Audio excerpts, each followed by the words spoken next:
ada seorang wanita di Riau, tinggal di Riau, dia orang kaya. Kemudian divonis sama dokter kena kanker darah.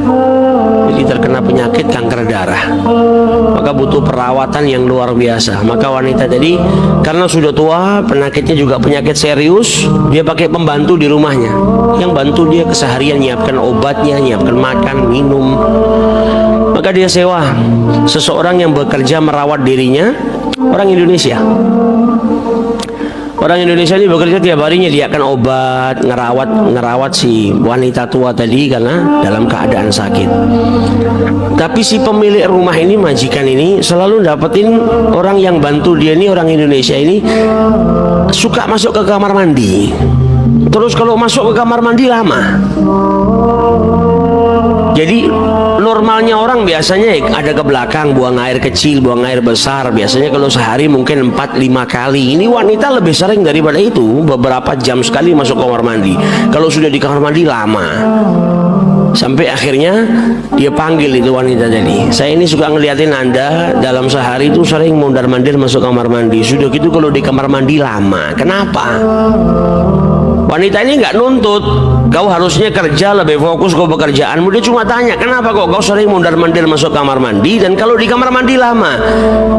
Maka wanita ini malah menangis ketika ditanya. Kemudian dia cerita, sebetulnya 2 bulan yang lalu saya baru melahirkan seorang anak. Saya ini pengantin baru, kemudian saya baru punya anak. Tapi karena keadaan ekonomi kami yang buruk, ketika ada panggilan pekerjaan di sini, maka saya langsung daftar dan saya berangkat. Namanya seorang ibu pasti ada kangennya, ada rindunya kepada anak yang 2 bulan, usianya masih 2 bulan sudah ditinggal. Dan saya masuk ke kamar mandi mondar-mandir itu apa? Karena air susu saya itu masih keluar. Dan karena tidak diminum oleh bayi maka kencang yang luar biasa. Maka saya masuk kamar mandi mengeluarkan air susu saya supaya tidak rasa sakit di dada saya ini. Maka si pemilik rumah ini nangis ngelihat ada saudara seagama, saudara muslimahnya yang karena kekurangan ekonomi tadi sampai harus ninggalkan keluarganya, anak usia 2 bulan ditinggal. Dia sedih yang luar biasa ngelihat keadaan wanita ini. Maka wanita tadi suruh kerja, sudah lanjutkan pekerjaanmu. Ini wanita tua kemudian telepon ke salah satu travel, terus kemudian membelikan tiket pulang buat yang bantu-bantu dia di rumah tadi. Disiapkan tiket pulangnya di hari itu juga.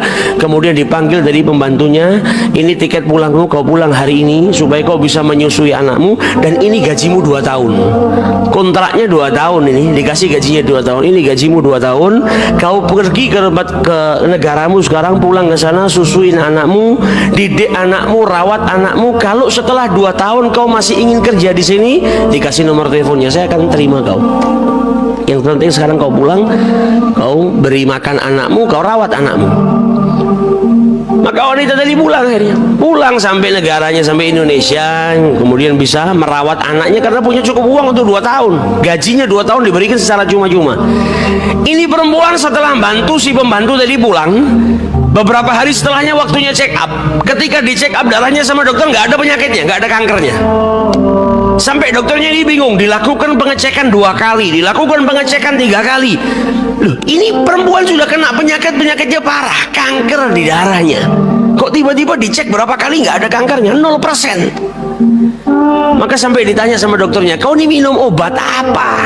Apa yang kau minum ini? Obat apa yang kau konsumsi sampai penyakitmu ini bisa hilang? Belum pernah ada obat yang bisa menghilangkan kanker darah secara 100% seperti ini. Maka wanita tua tadi menjawab apa? Saya minum obat dari Rasul sallallahu alaihi wasallam. Dawu mardhakum bisadaqah. Obatilah orang-orang yang sakit di antara kalian dengan sedekah.